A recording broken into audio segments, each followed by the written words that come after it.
pembahasan sosialisasi dan pembentukan kepribadian ini kemarin kita sudah membahas pada proses sosialisasinya. Nah, kali ini kemarin ternyata proses sosialisasi tersebut belum selesai tuntas, sehingga berikutnya akan masih kita bahas lagi dengan bagian subbab proses sosialisasi ini, dan nanti akan saya coba untuk sampai selesai, sampai hubungan antara pembentukan kepribadian dengan kebudayaannya. Oke, kita lihat pada slide pertamanya. Oke, sebelum membahas aspek-aspek kepribadian, kita mungkin akan coba sedikit apa itu kepribadian atau sering disebut personality.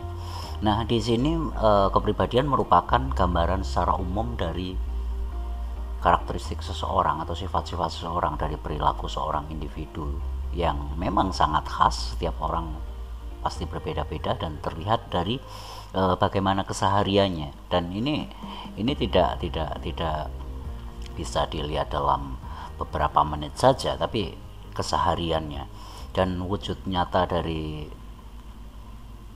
real ekspresi dari sebuah kepribadian itu bisa, ya kita sering sebut perangai, sikap, perilaku, bagaimana tutur katanya, persepsinya, jika itu akan lebih mendalam. Dan ketika itu mau lebih mendalam lagi mengenai kegemarannya, atau di sini dikatakan tentang keimanannya, kalau kita mau melihat kepribadian seseorang itu religius atau tidak, dan lain sebagainya. Dan di sini bahwa kepribadian itu merupakan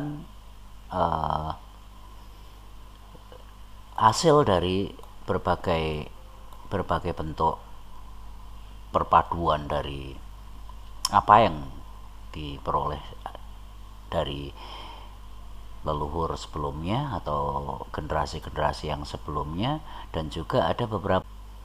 Nah, yang dimaksud dari warisan leluhur tadi itu adalah warisan secara garis keturunan, secara biologis, atau memang dari DNA seseorang, secara genetik. Dan juga selain itu juga pengaruh lingkungan melalui proses interaksi sosial mereka, dan sejak lahir sampai dengan dewasa. Mengapa demikian? Karena bahwa ya seperti kita tahu, yang namanya warisan biologis itu mungkin semacam bakat, atau bakat-bakat dalam arti secara biologis itu yang mempengaruhi kejiwaannya, sementara melalui proses interaksi atau proses sosialisasi sejak lahir hingga dewasa ini adalah yang sering bisa kita katakan sebagai proses belajar. Nah, ini yang membentuk kepribadian. Konon kabarnya ada yang mengatakan bahwa kepribadian itu diperoleh dari memang udah turunan, atau istilahnya dari leluhur atau orang-orang yang generasi sebelumnya. Tapi ada juga yang mengatakan bahwa hasil kepribadian seseorang yang melalui proses itu ditentukan oleh bagaimana dia ada di lingkungannya, atau dia belajar dari lingkungannya, baik itu lingkungan secara sosial, pendidikan, dan lain sebagainya. Oke, di sini didefinisikan menurut Kuncharanengrat. Di sini sebetulnya ada banyak ahli lagi yang menjelaskan tentang apa itu kepribadian, tapi saya sebutkan satu saja dan Anda bisa melihat, browsing dan lain sebagainya, bahwa kepribadian itu merupakan unsur-unsur akal, maksudnya kognitif, lalu kemudian juga jiwa yang menentukan seseorang itu berbeda antara yang satu dengan yang lainnya. Wataknya itu berbeda, dan ciri-ciri seseorang ini relatif konsisten. Jadi seakan-akan relatif konsisten, ya mungkin bisa ada perubahan, tapi jarang sekali, atau harus ada sesuatu yang dapat merubah kalau untuk dikatakan itu ya merupakan watak, dan itu memang merupakan karakter, bahkan identitas secara khusus. Setelah tadi definisi kepribadian, kita coba langsung memasuki bahwa apa itu unsur-unsur kepribadian menurut beberapa apa namanya yang ditentukan di sini. Yaitu unsur kepribadian di sini pertama adalah sering kita sebut pengetahuannya. Jadi pengetahuan itu juga menentukan sebuah kepribadian atau bahkan kepribadian, bagaimana perilaku seseorang, bagaimana kebiasaan seseorang, bagaimana karakteristik seseorang tersebut ditentukan oleh pengetahuannya atau dalam dunia pendidikan sering disebut kognisi.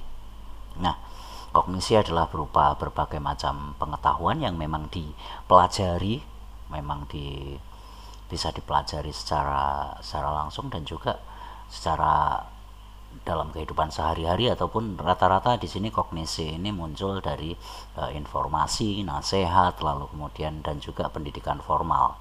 Lalu kemudian yang unsur yang paling sering lebih mendominasi dari kehidupan kita adalah unsur perasaan. Ini sering kali disebut emosi ataupun afeksi, dan ini merupakan masalah rasa, masalah perasaan yang akhirnya dapat terekspresi menjadi senang, sedih, marah dan lain sebagainya. Dan ini digunakan suka tidak suka. Nah, ini yang paling menentukan apa namanya sebetulnya di sini adalah masalah penilaian subjektif. Jadi perasaan itu adalah bagaimana seseorang itu melihat sesuatu, melihat sebagai berbagai macam hal, perasaan suka ataupun tidak suka, baik dan buruk. Lalu kemudian ya ini tentu saja dipengaruhi oleh kognisi yang memang sudah terinternalisasi atau sudah tertanam dalam diri seseorang. Nah, terus lalu kemudian ini juga dari afeksi ini seseorang seringkali bereaksi atau memberikan respon dengan tindakan-tindakan atau perilaku-perilaku tertentu sebagai respon dari segala hal yang dihadapinya. Jadi misalnya marah, tidak suka, lalu kemudian karena wujud marah dan tidak suka ini adalah bisa kalau misalnya seseorang bisa katakan menangis, tertawa, marah, lalu kemudian perilaku-perilaku lain yang kalau ini subjektivitas ini sampai ke ranah formal misalnya, lalu kemudian berusaha diaktualisasikan untuk mempengaruhi orang lain, untuk menilai seseorang menjadi sesuatu yang sebagaimana dia inginkan. Dan ini sangat-sangat ketika afeksi sangat tidak stabil emosional, lalu kemudian ditambah perasaan ego dan merasa terancam, ini tindakan-tindakan ini bisa menentukan seseorang bersikap atau seseorang menentukan keputusan atau seorang melakukan sesuatu. Nah, kemudian yang lebih istilahnya kalau tadi kognisi dan perasaan serta afeksi ini adalah hal-hal yang diperoleh dari belajar, dari lingkungannya, dari berbagai macam hal yang suka dan tidak suka, itu sangat-sangat manusiawi. Lalu kemudian dorongan naluri yang dimiliki hampir semua makhluk memiliki dorongan naluri, dan manusia memang dorongan naluri ini banyak dikendalikan, sehingga dikendalikan dengan pengetahuan kognisi afeksi itu tadi, sehingga di sini banyak naluri-naluri dari manusia, kehendak naluri dasar manusia ini yang diaktualisasikan secara tersamar. Nah, di sini dorongan naluri ini merupakan keinginan yang bersumber dari panca indera atau sebagai sebuah aksi.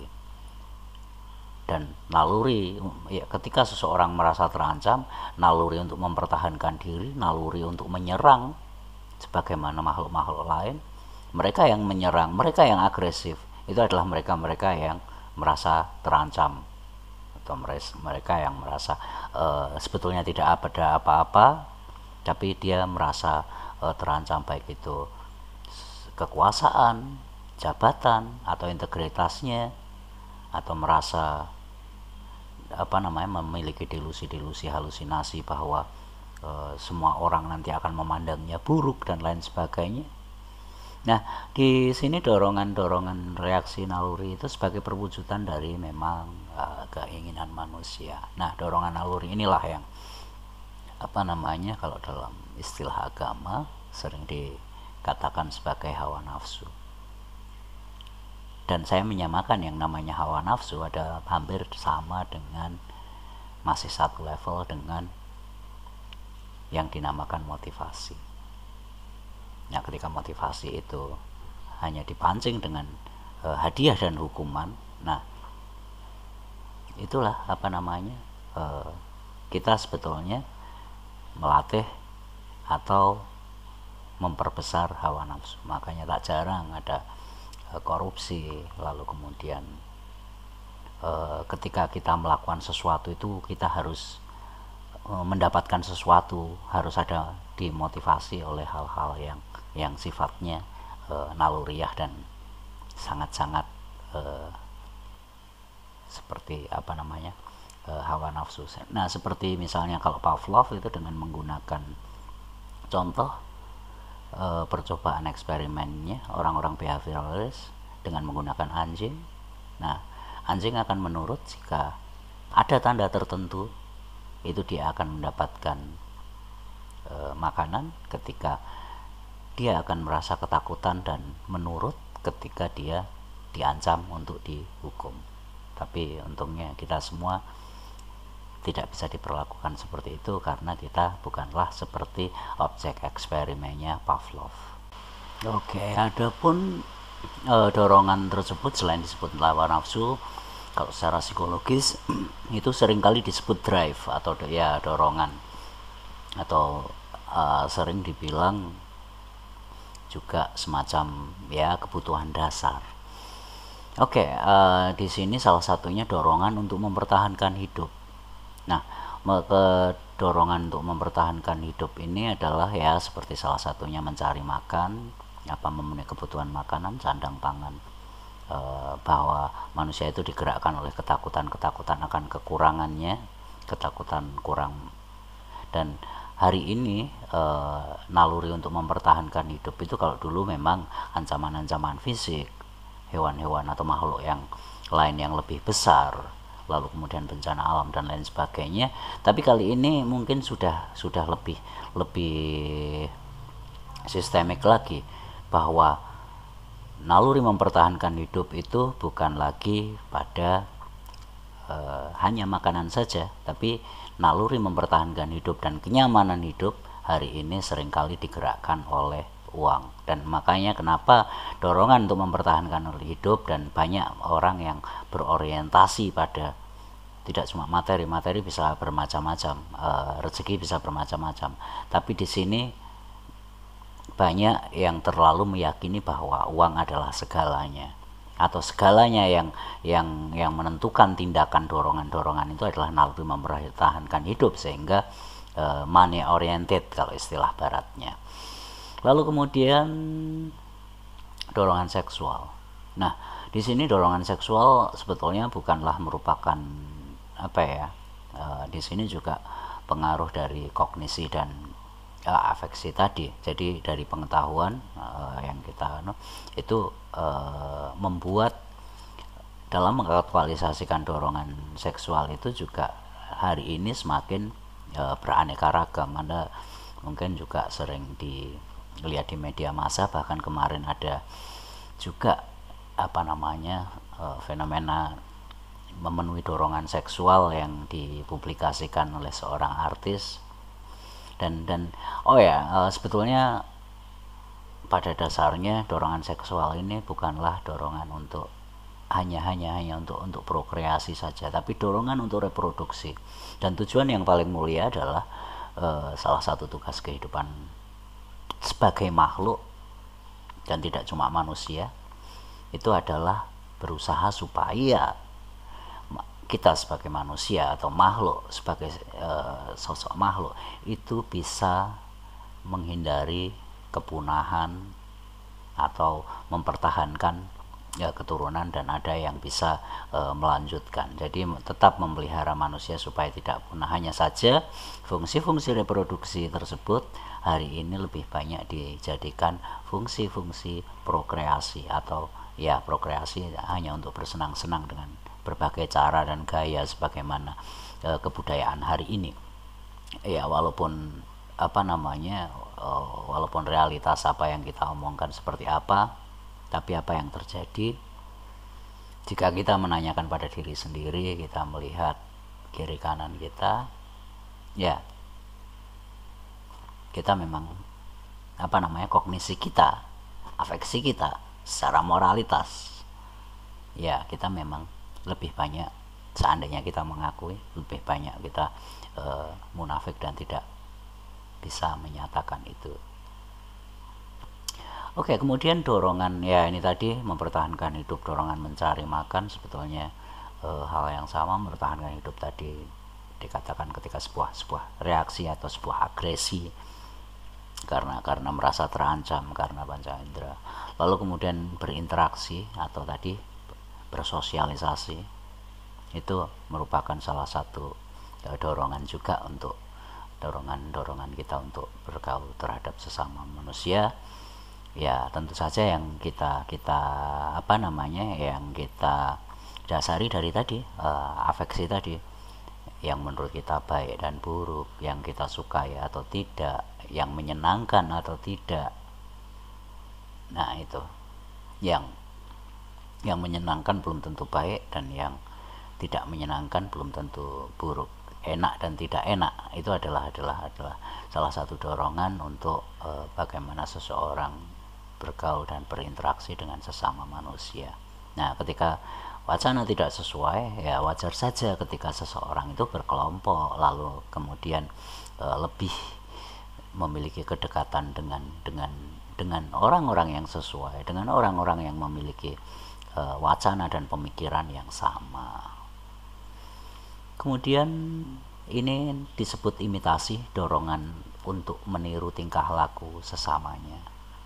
Orang itu ingin, kadang-kadang memang di sisi lain ingin sama dengan yang lainnya, walaupun ada juga di sisi lain orang ingin tampil beda. Seperti misalnya yang lainnya biasa-biasa saja, dia sangat-sangat modis misalnya, tapi di sisi lain meniru orang lain, dan ketika orang lain itu yang ingin tampil beda, kita meniru juga. Seperti misalnya, nah ini misalnya masalah fashion, masalah di sini kaitannya dengan idola, orang yang kita anggap berhasil, orang yang kita anggap keren misalnya kalau untuk anak-anak muda sekarang, ya ada idola, ada yang kita tiru, dan yang kita tiru itu belum tentu hanya sekedar penampilannya, tapi mungkin kalau untuk secara yang mendalam, masalah pemikirannya, masalah bagaimana menyikapi hidup, dan ini belum tentu nampak kalau untuk yang ingin ditiru itu adalah pola berpikir dan lain sebagainya. Tapi kalau untuk masalah baju, untuk masalah penampilan, ya itu tentu saja itu hanya untuk menutupi apa yang sesungguhnya. Ya misalnya dia seseorang yang memang merasa tidak keren, mereka harus pakai baju-baju bagus, mereka harus bermakeup tebal dan lain sebagainya. Sementara orang yang udah merasa keren, kenapa harus berlagak sok berkelas gitu? Karena ada juga orang yang yang ingin ditunjukkan adalah sesuatu yang biasa-biasa saja, sementara ingin bagaimana pola pemikirannya, bagaimana kemajuan berpikir, pengetahuannya itu lebih diutamakan. Oke, kemudian dorongan untuk berbakti. Nah, saya pun juga dikatakan bahwa dorongan untuk berbakti ini juga, ya di sini mungkin ada untuk mengabdi pada sesuatu. Dan ketika itu dia religius benar-benar dan mengabdinya, ya memang berbakti pada Tuhan yang kita yakini, bukan pada berhala-berhala seperti uang, manusia-manusia dengan jabatan yang tinggi, orang-orang yang dirasa dapat menentukan hidupnya, membantu dia bertahan hidup. Dan banyak sekali fenomena yang dari dorongan untuk berbakti ini sering dimanfaatkan sebagai untuk kepentingan-kepentingan politis, kepentingan-kepentingan segolongan orang saja. Lalu kemudian, nah ini berkaitan dengan keindahan estetika, atau mungkin juga sering kita tahu ada istilah seni. Indah itu relatif, warna-warna yang disukai juga sesuai dengan selera, menyukai bunyi-bunyian atau suara, gerak yang kita anggap suatu keindahan yang kita sukai, yang memiliki kesan tertentu. Dan ini berkaitan juga nanti akhirnya dengan selera, walaupun selera juga nanti kalau kita kaji lagi berkaitan dengan kognisinya, tadi kognisi, lalu kemudian afeksi juga, suka tidak suka, masalah penilaian. Nah itu paling tidak ada 7 dorongan itu. Jadi dari unsur-unsur kepribadian, dorongan-dorongan 7 dorongan inilah yang juga turut menentukan bagaimana kepribadian seseorang. Berikutnya langsung kita lihat pada faktornya, dan itu berkaitan sekali dari mulai tadi kognisi, afeksi, dan juga bagaimana pengaruh dari interaksi sosial.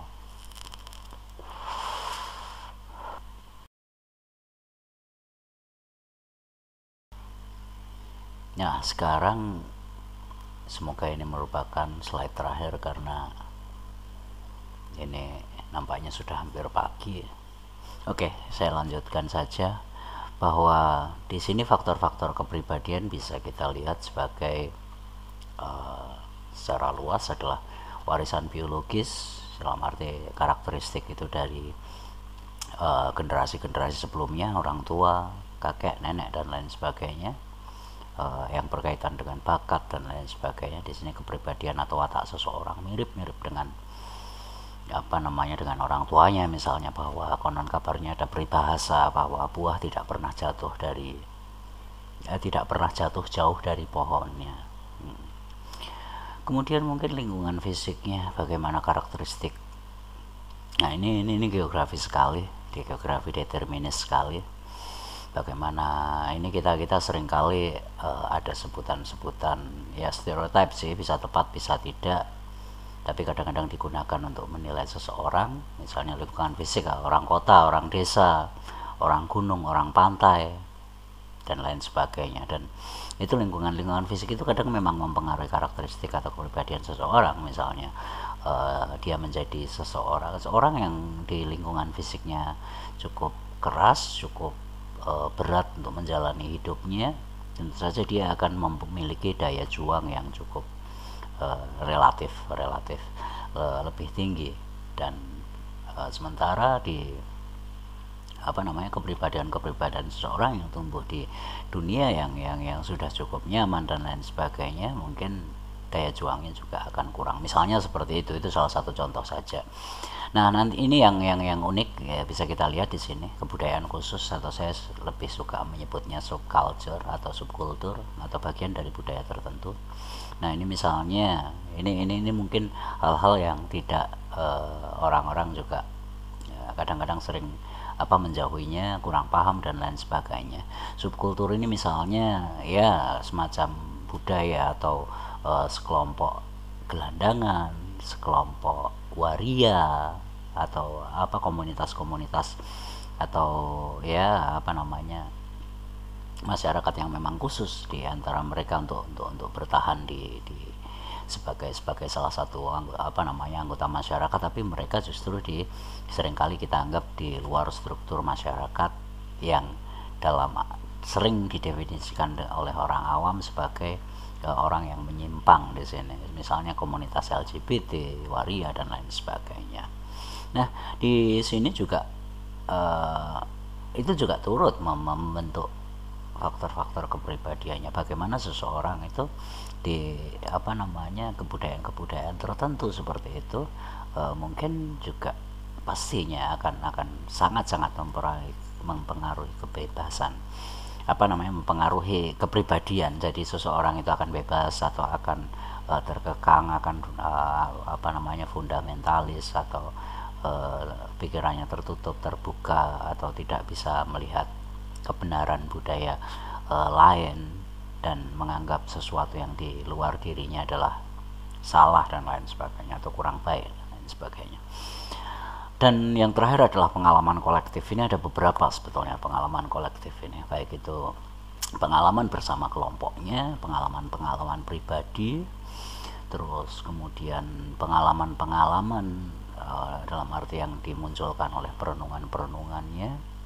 Jadi di sini pengalaman yang dimiliki oleh, ya seperti misalnya kalau masa kita dulu, teman-teman, supaya kita kayak apa, walaupun kita ketika berubah lingkungan tentu saja mungkin pengalamannya juga akan selalu berbeda, dan di sini kepribadian kita terbentuk, bertambah. Yang dulunya luas jadi menutup diri, yang dulunya biasa-biasa saja, tapi karena sering bertemu dengan banyak orang dan bepergian kemana-mana sehingga memiliki banyak pandangan mengenai dengan pengalaman kolektif, atau berpindah-pindah di selalu beradaptasi dengan masyarakat yang berbeda-beda juga. Tentu saja dia punya pengalaman tertentu yang akan mempengaruhi atau menjadi faktor-faktor apa dia adalah berkepribadian terbuka atau tertutup, berpemikiran terbuka atau tertutup. Lalu kemudian berbeda kan, misalnya orang yang memang dia tumbuh pengalaman kolektifnya bersama orang-orang yang plural, majemuk, atau istilahnya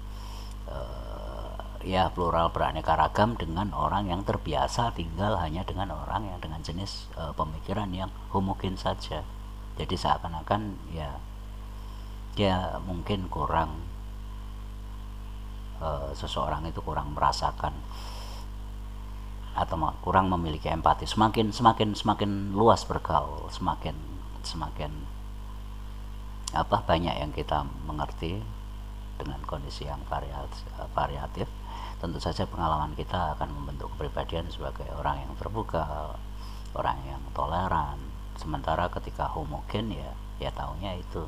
Dan bisa jadi juga pengalaman kolektif itu karena ketakutan ketika keluar dari komunitasnya, dari sesuatu yang homogen itu, ya misalnya jadi merasa terancam dan lain sebagainya. Jadi pengalaman kolektifnya ya hanya di sekitar situ-situ saja dan dengan orang-orang itu saja, supaya tetap memelihara bagaimana pikiran yang ia sukai atau pandangan hidup yang dia sukai.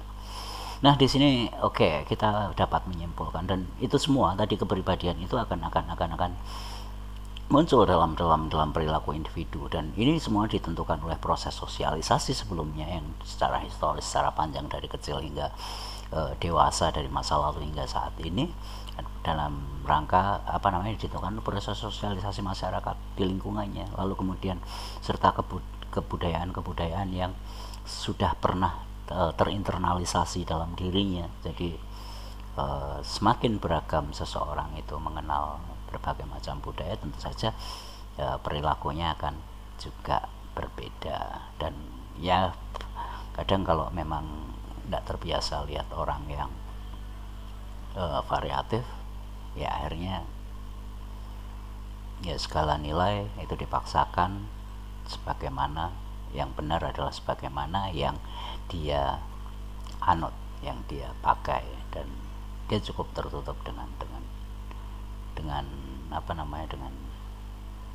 fenomena dan gejala. Atau mungkin sebetulnya juga cuma karena sebetulnya awalnya tidak masalah, tapi ketika merasa bermasalah, merasa terancam, kemudian dia akan menganggap atau melabeli bahwa orang yang berbeda tersebut sebagai orang yang salah. Oke, di sini faktor-faktor kepribadian mungkin akan saya cukupkan sekian. Entah ini sudah berapa menit, cukup panjang rasanya untuk mata kuliah yang kali ini. Dengan demikian saya cukupkan sekian. Saya ucapkan assalamualaikum warahmatullahi wabarakatuh. Salam sejahtera untuk semuanya.